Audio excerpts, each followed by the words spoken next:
Ice cold, man, where does time go? Down to the clutch, fuck the post, run a ISO. Micro, phone frostbit when I spit. It's sub-zero flows, ice cold, liquid nitro.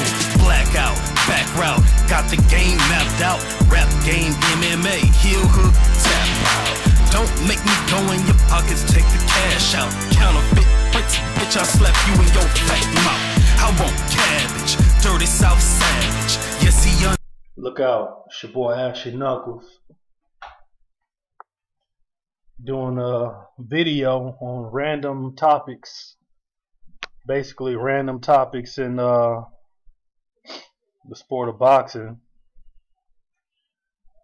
Kind of moving around the house. First thing, man, let's talk about I know this may be a little bit late, but let's talk about how now if Pacquiao and Marquez fight for a 5th time, that random blood and urine testing will be required, demanded. And I'm asking, what happened to you can't make your own rules up? You know, what happened to let the commission handle it? All of this points back to years ago when all you had to do was just say, I'll take the test. But see, I don't want to harp on the testing anymore. I think I've beaten that to death. And it really don't make any sense to go back into it. But it just makes me realize the hypocrisy that exists in the sport of boxing, because so many people are rallying behind it like it's, you know, a must, like they're the pioneers of this movement, you know. And to this day, Pacquiao hasn't taken a random blood and urine test. In fact, he's the only fighter to turn it down. But, you know, I digress. You know, I don't know, you know, as far as I know, he probably does want to take a test, but, you know, I really don't even give a damn anymore. But the fact remains is, I think it's kind of hypocritical for people to think that Marquez's knockout over Pacquiao should raise eyebrows, because the question is, where did all this power come from? And you know, it just makes me believe that they must have thought this guy was invincible, that nobody could knock him out. But if you look at all the fights, part of what made those fights so compelling and make people want to watch them is the fact that they were so closely closely contested, because the guys were evenly matched. They may not have been evenly matched in terms of skill. One guy may have had more skill, but the other guy may have had more speed and power, or another guy may have been a better thinker. I mean, it's just, but they were evenly matched because of how competitive the fights were. It's not like they were going against somebody and they couldn't do anything and everything they tried got shut down. That's different. These guys gave it their all and gave great fights. But the thing about it is this. The knockout should not surprise you, and you should not be asking a question of where Marquez got the power from. I mean, if you look at all of their fights, all 4 of them, they've hurt each other in each of the 4 fights. Pacquiao has hurt Marquez. He's dropped Marquez. Marquez has hurt Pacquiao on many occasions, but he just never dropped him. So it just so happens this time he finally put him to bed. And everybody's acting like he's, you know, Paul Malignaggi in there knocking out Pacquiao, where you would really question where the hell the power came from. No disrespect to Paulie, good boxer. But if you know the sport of boxing, I mean, if you could hurt a guy, you could stop a guy. You know what I'm saying? Just because you hurt a fighter in the past and you didn't put him down doesn't mean you were incapable of putting him down. The fight did not dictate for you to knock him down. You know what I'm saying? I mean, it just so happens in this fight that Pacquiao went in for the kill when it was 5 seconds left of a fight. He saw something, he went for it, sadly miscalculated and paid the price for it. That is boxing. That is boxing, okay? It's a thinking man's game. You got outthought. And my boy Juan said it best about Marquez, because Juan was never a stickler of Marquez's power. You know what I'm saying? He was like, when he first when he got hit by Marquez, when they first fought in the first fight, when he got hit by that first punch, he told me, he was like, man, I've definitely been hit harder than that. And that's why he went after him. But he said the thing about Marquez is he's so damn smart. He'll give you signs in the ring to make you think that you got him, and you go in for the kill. And right when you think you got him, that's when you realize he got you exactly where he wants you. You end up committing to a shot, and it's just the shots that he's looking for. And next thing you know, you've got timed perfectly, and you've been hit. And most times than not, you were either hurt or knocked out. And in that time, my boy was knocked out. And in that time with Pacquiao in his fourth fight, unfortunately, he was knocked out. So my thing I've said on many times, man, if you could hurt a guy, you could stop a guy. He's shown in the past that he can hurt Pacquiao. He hurt him at 26. He hurt him at 30. At 130 pounds. They didn't fight at 35, I don't believe. I think Pacquiao fought David Diaz. And he hurt him at 47 in both fights. In the third fight and the fourth fight.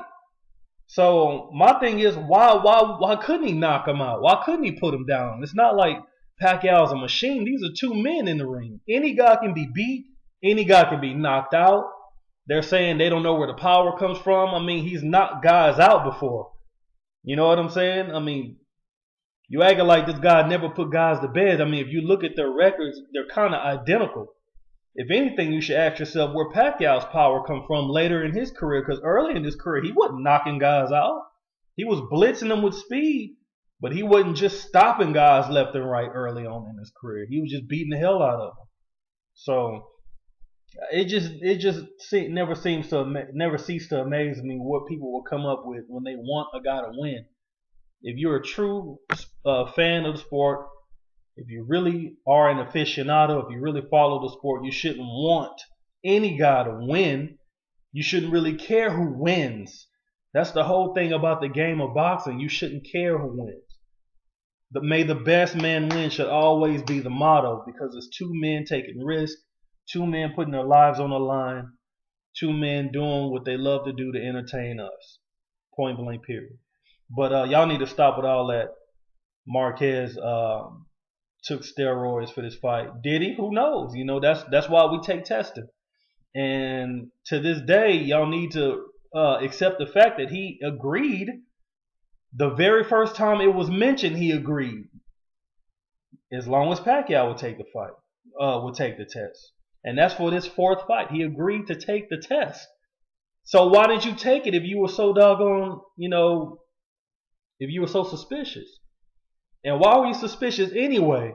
Because of Angel Heredia? Okay, but didn't he use Angel Heredia in the third fight? Yes. So why all of a sudden he's so suspicious this time out? I mean, what's the difference? It's the same guy, two fights. If you were that suspicious of him using Angel Heredia, why would you fight him for the fourth time when he just got through using that guy?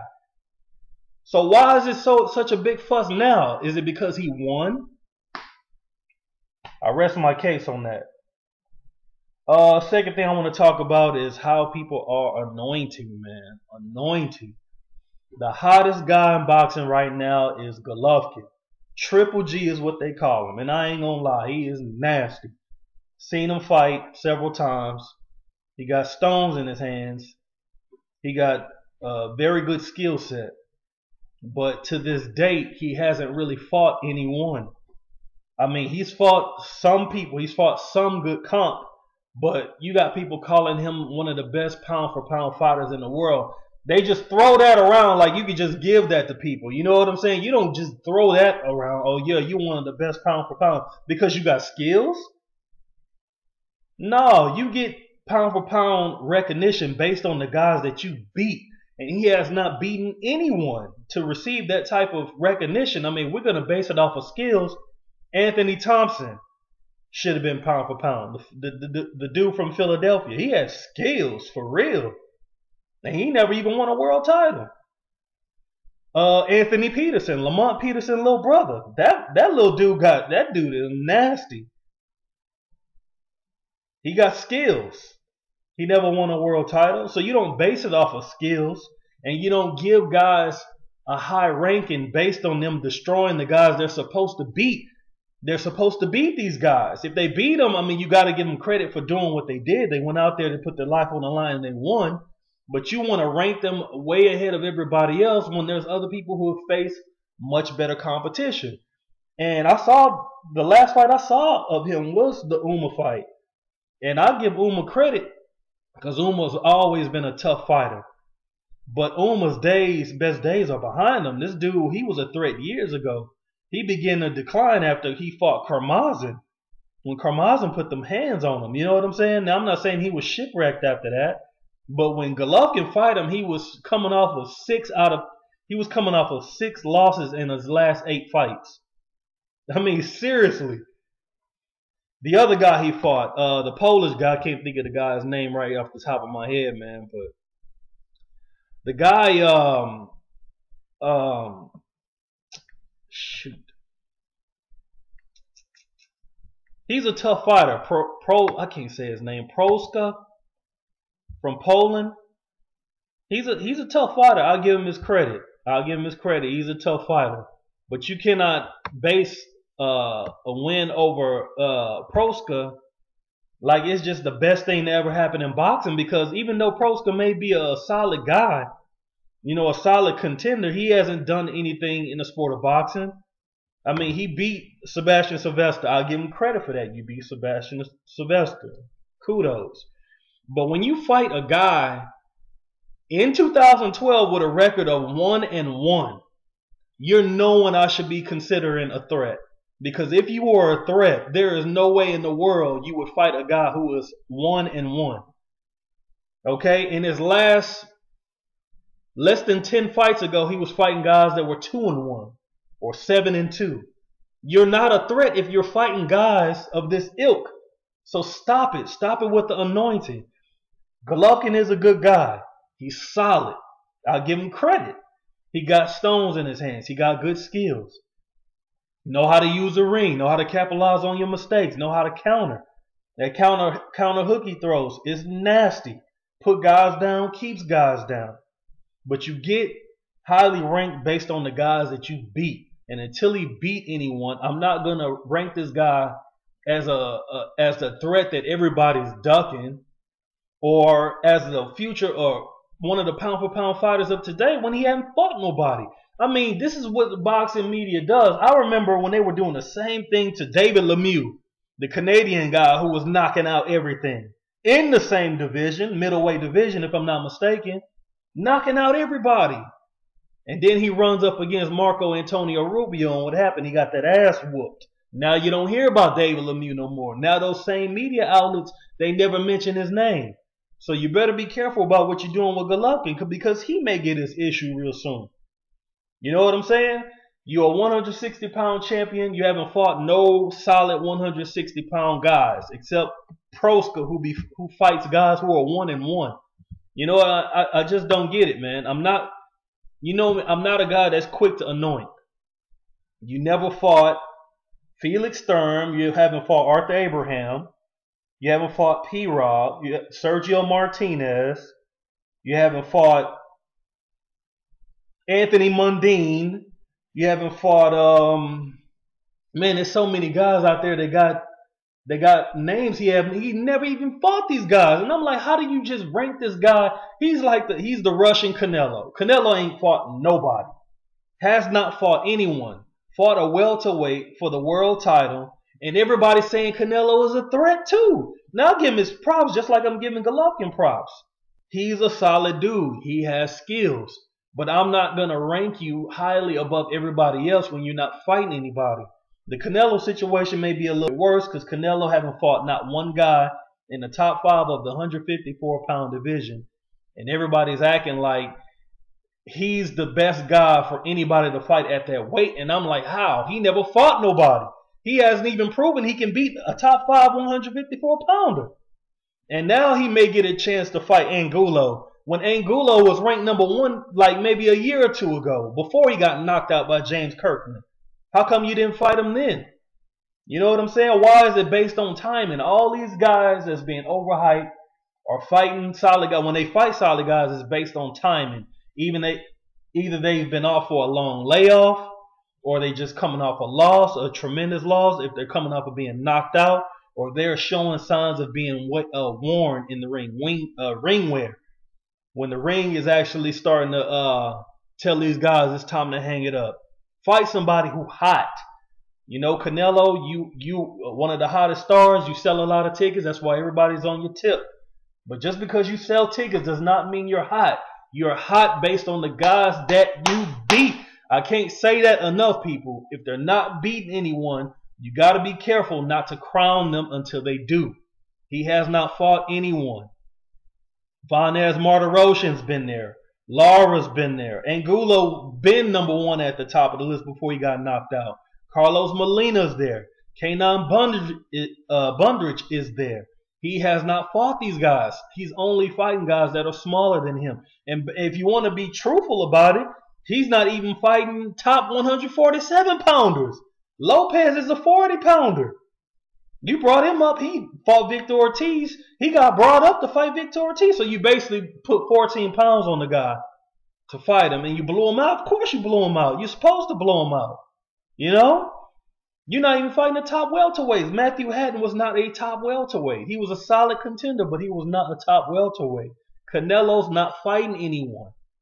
Cinnamon is not fighting anyone. Why are y'all giving this guy all this credit? He's nasty. I like his skills. I like him. And it's probably not his fault, because if you be around fighters, you already know these guys' mentality. They'll fight the world, man. They'll fight anybody. Because that's just what they do. They have a fighter's mentality. That's why you can't tell these guys when to retire, because they always think they got that one last fight in them, man. But at some point, as a star fighter, you got to put your foot down. And you just not fighting anybody, Canelo. Hell, you haven't even fought Joshua Clottey. He is at 54 now. And he's got enough attention out there for where a win over him would represent something. I mean, you haven't fought anyone. So until these guys start until these guys start fighting legit competition, man, please spare me the notion that these guys are just legit, that everybody is ducking them. I'm hearing, oh man, crazy stuff of guys being ducked, and I'm like, Canelo is not being ducked. Everybody and their mama's calling him out. Triple G, hell, you're fighting Rosado. He's not ducking you, obviously, so let's see how you do with him. And I got a lot of respect for Gabriel Rosado. I mean, he's a guy that had to learn on the job, kind of like Dwight Quawi from the cruiserweight division back in Evander Holyfield's heyday. Gotta respect guys like that. He's not the only one. Iran Barkley was a guy like that. Had to learn on the job. Glenn Johnson, the Road Warrior, had to learn on the job. I love these guys, man. These guys got heart. They got a fighter's mentality, and they come to fight. So, but still in so, Rosado is a 54 pounder. He has a fighter's mentality. That's why he says, you know what, I'll fight you at your weight. No excuses, but bottom line is he's a 54 pounder. Golovkin, you still need to fight a 60 pounder, a top 60 pounder, before people start anointing you like they do everybody who shows glimpses of being great. Greatness is, I mean, if that's the way we measure greatness, man, all you got to do is sell tickets and knock out bums. Come on, man. Seriously, though. Get off of it, man. People, get your mind right. Get your boxing knowledge up. You're only great based on the guys that you beat. And I'm going to tell you like this. All this Triple G talk would be irrelevant if Tito was still fighting at middleweight. Well, maybe not still fighting because he will be old. But do you think Golovkin would exist in Tito's era? Do you think Golovkin would be relevant if Bernard Hopkins was still reigning at 160 pounds? My answer would be an emphatic fuck no. He would be irrelevant. He would be a top guy at that weight. He would not be world champion. Until he proves me otherwise, I'm forced to believe that, because I'm not going to anoint you based on you beating guys You're supposed to destroy, and you shouldn't either out there. But that's all I got for you right now. It's your boy Ash. I'm trying to be more active, and leave it down in the comment section, man. If you agree, if you disagree, let's hear it. Peace.